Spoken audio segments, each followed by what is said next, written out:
Bora lá, nação, analisar nesse momento a imprensa esportiva falando do empate do Flamengo com o Fluminense 0-0, lances polêmicos, teve gol anulado de cada lado e vamos analisar aqui nesse momento. Eu gostaria que você chegasse aqui primeiramente deixando o seu like, você que apoia demais o trabalho do nosso canal, deixa o seu like, se você não é inscrito, se inscreve e ativa o sino das notificações, inscreve no canal ESPN Brasil, mas antes da gente começar o vídeo, vai nos comentários e coloca a sua análise. O que você achou da partida? Quem foi prejudicado nessa partida pela arbitragem? Escreva nos comentários, deixa a sua opinião. No final do vídeo eu falo mais um pouquinho aqui sobre a partida. Vamos analisar primeiramente os comentaristas do programa da ESPN Brasil, tá bom? Créditos, como eu falei, canal ESPN, link na descrição. Bora pro vídeo de hoje.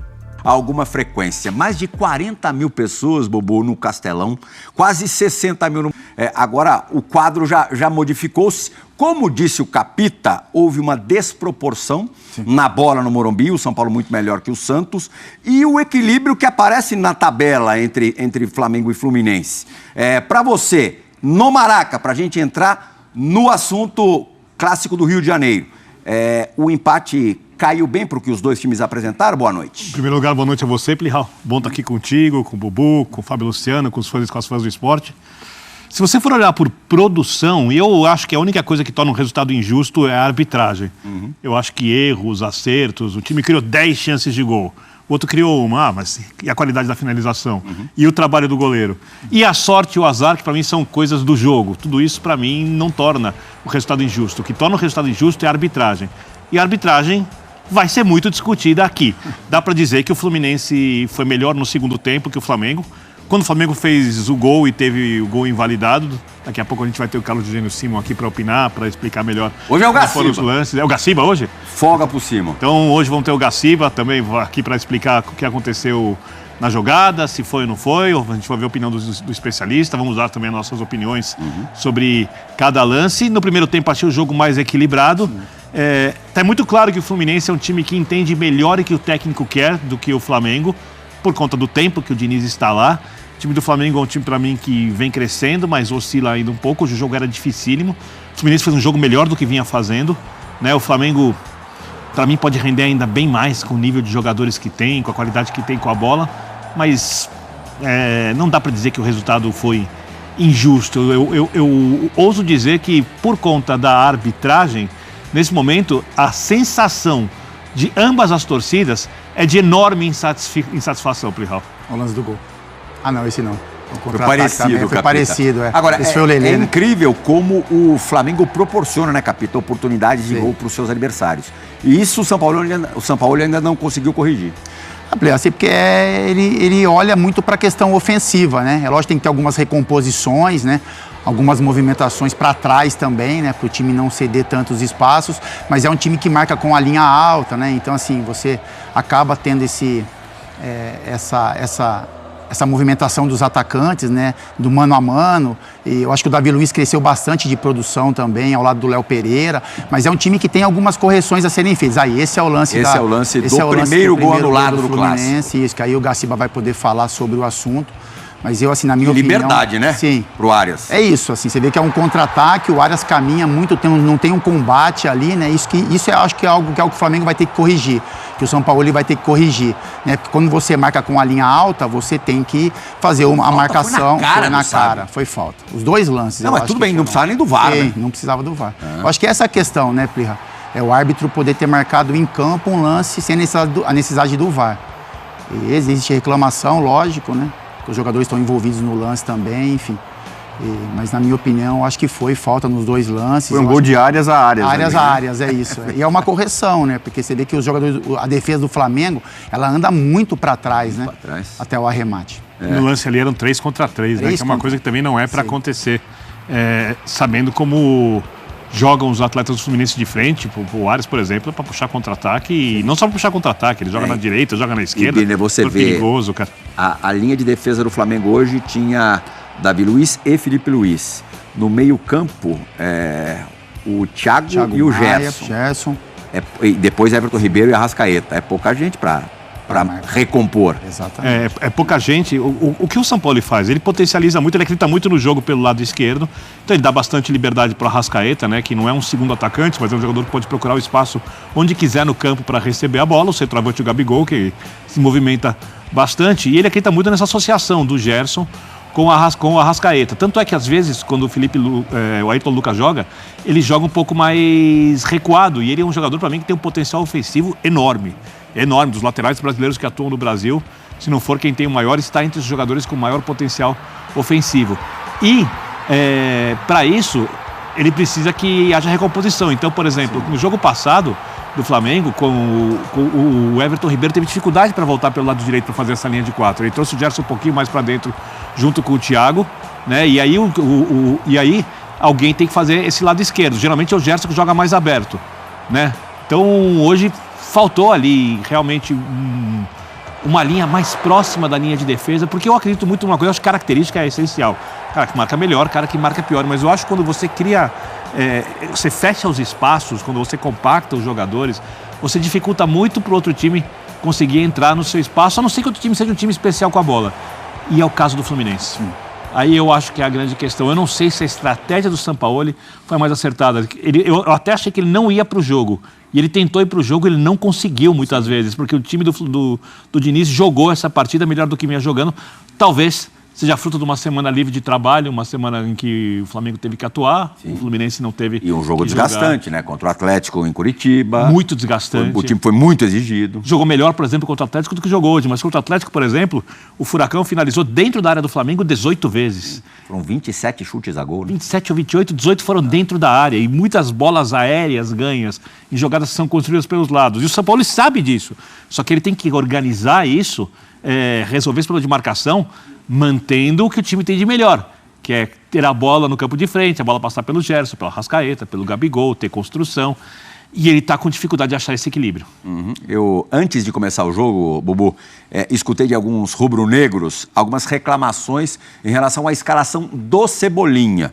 Tinha gente até pedindo o Luiz Araújo desde o início. Luiz Araújo que acabou sendo expulso no final pela falta no Marcelo.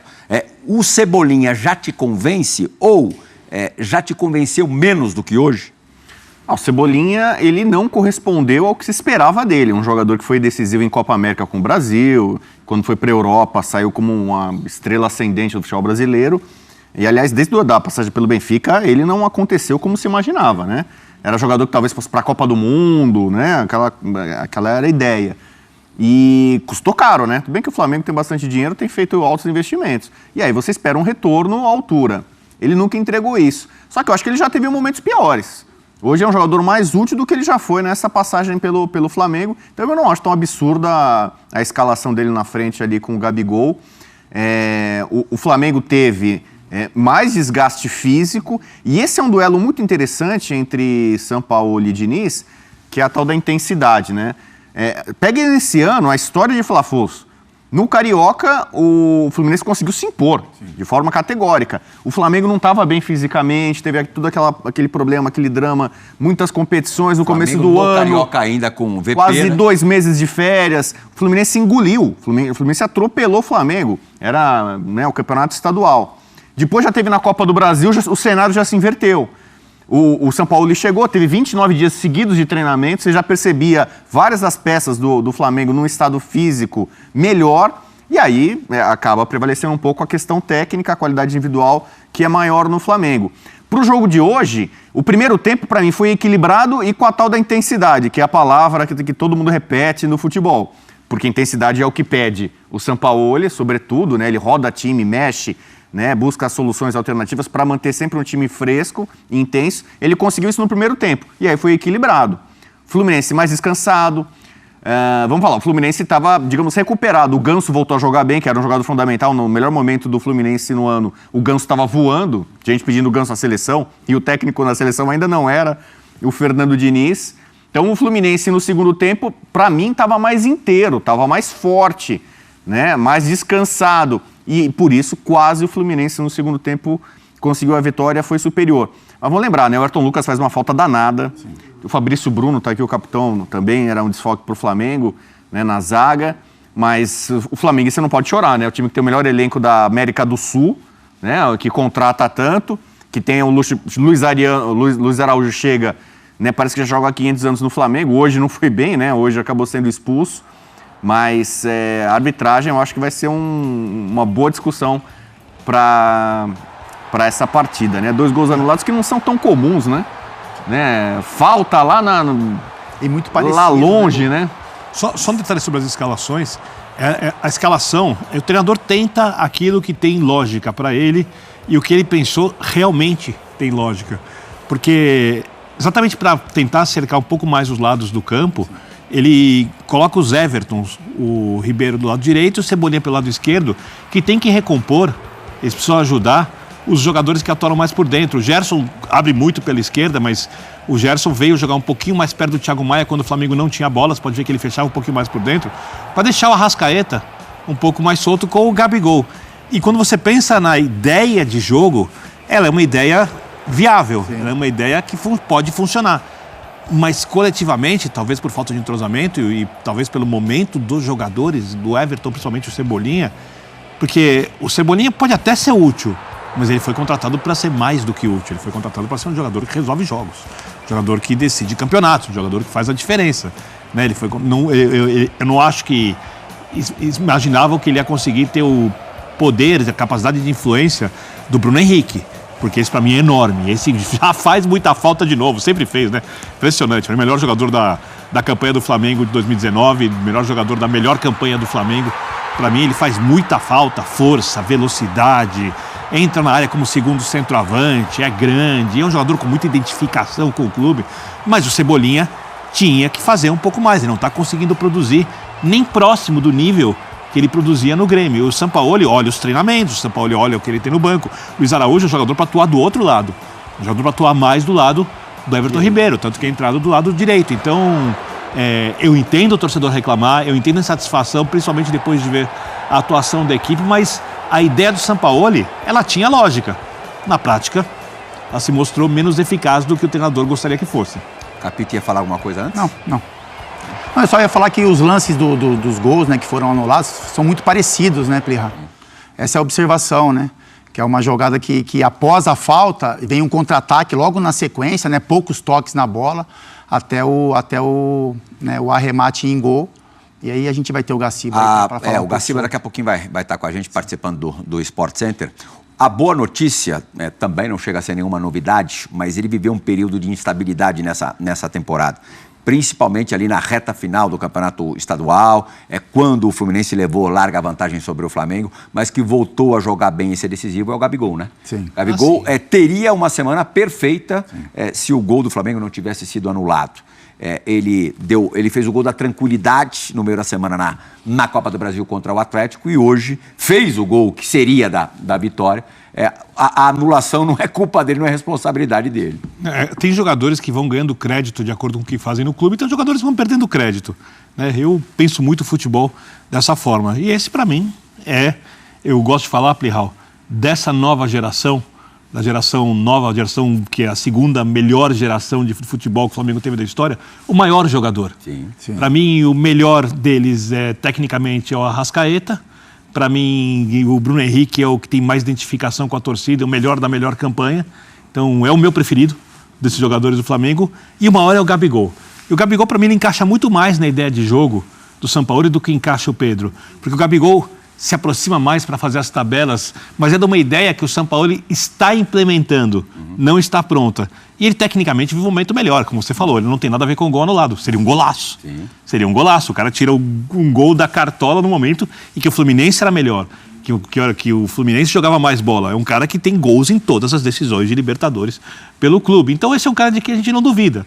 A questão é o time conseguir acioná-lo mais e aí acerta o passe aqui, você conhece, acerta o gol, faz o gol ali, vai crescendo e volta a ser o Gabigol que, na melhor forma possível. Eu acho que ele não está tão longe assim disso do quanto algumas pessoas pensam. Acho que ele está próximo da melhor versão do Gabigol. Falta o time. ajudá-lo mais. E ele volta a ser aquele 9 de referência, né, Plirra? Porque assim, o que ele foi... que a gente achou que ele nem queria mais ser isso, esse nem jogador, queria né? mais ser. Em alguns momentos a gente viu ele jogando junto com o Pedro e ele fazia um pouco mais ali o lado do campo, o Pedro mais centralizado. Em muitos momentos ele saindo muito da área, fazendo ali a questão de armação de jogadas mesmo do Flamengo. E aí o jogador vai entrando num automático, as movimentações vão acontecendo, ele vai tendo mais confiança para fazer e acabou se afastando um pouco mais da área, né? Agora com essa formação do São Paulo, não, ele volta a ser o homem de referência, ele tem jogadores que o abastecem, né? Essa ligação entre ele, Everton Ribeiro e Arrascaeta, enfim. Então é um 9 que o torcedor está mais acostumado a ver. Vamos ouvir Jorge. Vamos lá. Jorge Sampaoli falando no Maracanã. Vamos ouvir o treinador do Flamengo. Não é tanto tempo assim, mas o que você acha que tem que mudar, no que você vai focar? Básicamente en la cultura de juego, en tener la posibilidad de aguantar 90 minutos como Timmy Fis lo que hizo primer tiempo, que fue con mucha energía y mucha decisión para intentar ganar el juego. Mas también un tiempo de recuperación. O Timmy viene de jugar en 2 sintéticos, una clasificación en Paranaense. Jugamos con un time muito bom y encima descansado, muita cosa, o futebol tem muita cosa. Entonces seguiremos intentando construir una idea de juego que nos permita descansar mucho con la bola y dominar el juego para que el juego no se tenga que correr tanto, porque ahí o time va a sufrir lo que sufrió hoy en segundo tiempo. Jorge, boa noite. Quando você fala construir o jogo com a bola para cansar menos, a gente tem visto você perseguindo esse modelo de jogo o tempo todo. Mas quando isso não é possível, você tenta outras alternativas, né? Não é um Flamengo só, são vários Flamengos. E quando tem um Fluminense pela frente, essa possibilidade de ficar com a bola é ainda mais difícil, pela característica do time deles. Então você tem alternado, você acha que o desafio vai ser esse, alternar os jogadores de meio por dentro, os jogadores que jogam por fora, para ir buscando essas alternativas quando não dá para ficar com a bola? Sí. Hoy buscamos mucha alternativa, mas mudamos en el momento que Fluminense era mejor que la gente. Entonces intentamos buscar gente que por ahí conduzca por dentro, gente que nos estire por fuera. Cuando ellos trocan a Lelé como doble punta, ya tener a Wesley muy alto era una incomodidad para nosotros. Entonces yo decidí bajar a Wesley y poner un extremo por derecha como Luis Araújo, modificar estructura porque estábamos muy expuestos y bueno, son decisiones, ¿no?, que uno toma para corregir cuando Timmy está un poco complicado. Sampaoli aqui, Raiza Simplício da Gol. Você disse que o Fluminense no segundo tempo, o que aconteceu no segundo tempo foi uma imposição do Fluminense. Por que o Flamengo não conseguiu reagir, né, a essa imposição do Fluminense, ou se você acredita que em algum momento o Flamengo conseguiu reagir? E queria que você falasse sobre a opção pelo André, que é a primeira vez, se não me engano, que ele é utilizado por você, mas ele já faz parte ali do grupo. Qual foi a tua ideia colocando ele em campo? Não, eu penso que o time hizo un primer tiempo de mucha exigencia física, presionando o tiempo todo a Fluminense y metiéndolo perto de su arco. Y el segundo tiempo sentimos un poco ese ritmo de imposición del primer tiempo y ya los ajustes de presión en campo rival eran diferentes. Otimi rival salía de nuestra presión, entonces ya Otimi empezó a reducir espacios hacia atrás y la posibilidad de André era porque ya en ese momento yo como entrenador aposté a velocidad más que de juego, entonces aposté a un jugador profundo con mucha decisión de cara al arco y no de cara al juego. Jorge, boa noite. Aqui, Bruno Vilafranca da S1 Live. A gente viu que no primeiro tempo o Flamengo tinha as linhas mais próximas e conseguindo tirar proveito, né, apertando a saída de bola do Fluminense. E conseguindo, muitas vezes, roubar ou quase roubar essa bola. No segundo tempo, eu tive a sensação de que, pelo menos, a linha defensiva não estava acompanhando tanto, não sei se pelo cansaço, então o Fluminense trabalhava um pouco mais por dentro, conseguia uma liberdade para sair jogando. E, além disso, fazia algumas inversões, lá para o lado direito, principalmente, e levava alguma vantagem nas jogadas criadas, da direita para a esquerda, desculpa, lá para o lado esquerdo de ataque. Eu queria saber de você se isso tem mais a ver com alguma falha tática ou se o time de fato sentiu mais a parte física e não conseguiu acompanhar um time que estava mais inteiro, que era o time do Fluminense. As dos cosas. Pienso que cuando el rival encontró, creo que Denis trocó y empezó a jugar intentando llegar usando el ancho. Normalmente él usa mucho el ello vertical. No, Fluminense muy pocas veces troca de lado. Como estrategia, empezaron a jugar de lado a lado y eso, como nosotros no presionábamos a tiempo, nos modificaba y nos hacía correr y nos eliminaba a lo ancho del campo. Eso fue una cosa que nos sorprendió un poco, nos ajustamos, pero realmente complicó porque nos terminábamos hundiendo en campo propio y esa situación sí que fue sorpresiva tácticamente. Tratamos de corregir, más a lo lapso del tiempo también el cansancio empezó a generar en la mitad de la cancha, Gerson, Arrascaeta, Rivero, y eso generó que perdiéramos timing de juego y bueno, y ahí empezamos a um pouco a suportar o jogo. Boa noite, São Paulo, Fábio Barcelos, canal Família da Nação. Eu queria saber, São Paulo, se essa sequência de decisões que o Flamengo tem tido, né, jogos duros, inclusive em gramados sintéticos, Atlético Paranaense, Palmeiras, fez com que o Flamengo sentisse esse segundo tempo, se foi esse, na sua opinião, o motivo pelo qual o Flamengo acabou sendo empurrado para trás em relação ao Fluminense. E também, se me permite, só uma conclusão aqui, o Flamengo se posicionou no último jogo, né, não dando entrevistas coletivas em relação à arbitragem. O Flamengo vem sendo prejudicado, na opinião da diretoria, pelas arbitragens. Sabemos que não é um tema que o senhor gosta de falar. No entanto, hoje tivemos uma situação um pouco diferente. Só tinha um colega do outro lado que é funcionário da CBF, ele é o técnico da seleção brasileira. Isso gera um desconforto? La primera cosa es lo que falaba antes. Creo que la secuencia de juego que o time tem va generando elevar la competitividad. Entonces, o time va tomando decisiones, jugó con Palmeiras, jugó con Paranaense, definió una llave.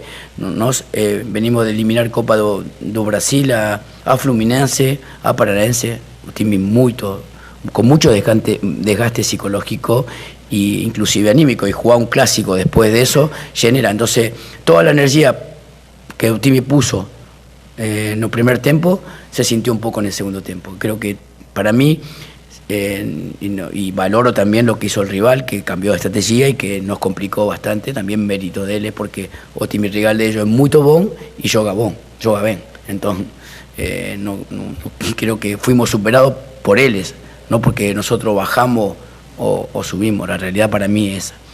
Con respecto a la arbitraje, yo no falo nunca. Yo hubiera gustado estar aquí en conferencia con vos después de Paranaense, pero acepto orden de la directoría. Yo sinceramente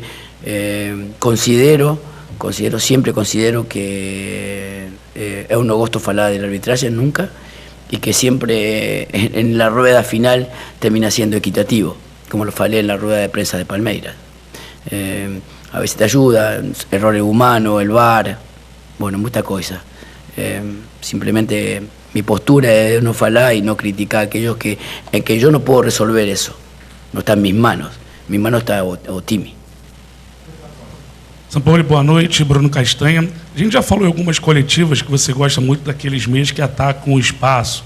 No primeiro tempo hoje, o Flamengo teve amplo domínio, né, territorial, mas estava faltando justamente isso. Por característica dos nossos meias, nos meias do Flamengo hoje, são jogadores que gostam mais de ter a bola e têm mais dificuldade de atacar o espaço? Eu queria que você fizesse uma avaliação.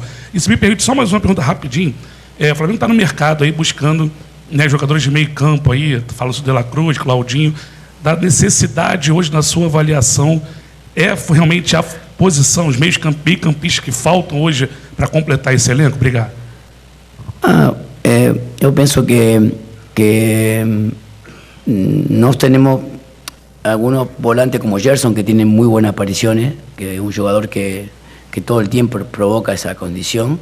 En la derecha por ahí no, porque Rivero es un jugador de juego, más la aparición de Wesley es una aparición. Cuando juega Ayrton, Lucas también tiene aparición. Hoy Felipe jugó como un lateral interno y Cebolla apareció como un extremo, fijando alto y ganando amplitud. Mas son cosas que son decisiones que Otimi va tomando de acuerdo al juego de turno que toca. Mas, y la segunda pregunta me dijo... no, bueno, yo pienso que cuando uno espera estar en Flamengo, siempre digo lo mismo, ¿no? Cuando está en Flamengo espera uno que lleguen jugadores que estén por arriba de la media de los que están. Entonces, la necesidad de hoy de reemplazar a Vidal es una necesidad que Otimi tiene y estamos buscando una alternativa en esa posición de un volante mixto, más